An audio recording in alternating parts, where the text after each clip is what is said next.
प्रभाग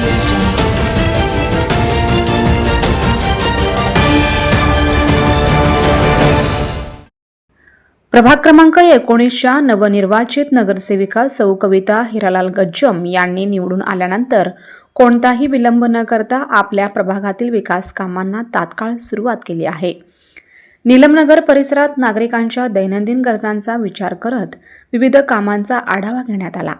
नीलमनगर परिसरातील रस्त्यांची दुरुस्ती, स्वच्छता व्यवस्था, पाणीपुरवठा तसंच मूलभूत सुविधांबाबत नागरिकांकडून प्राप्त झालेल्या तक्रारींची पाहणी नगरसेविका सौ गज्जम यांनी स्वतः उपस्थित राहून केली.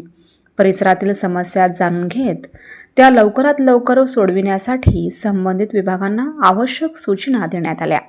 निवडणुकीदरम्यान दिलेल्या आश्वासनांची पूर्तता करण्यासाठी प्रामाणिकपणे कार्य करण्याचा निर्धार सौ कविता गज्जम यांनी यावेळी व्यक्त केला. नागरिकांचा विश्वास हीच माझी ताकद असून प्रभागाचा सर्वांगीण विकास हेच माझं प्रमुख उद्दिष्ट आहे, असं त्या म्हणाल्या.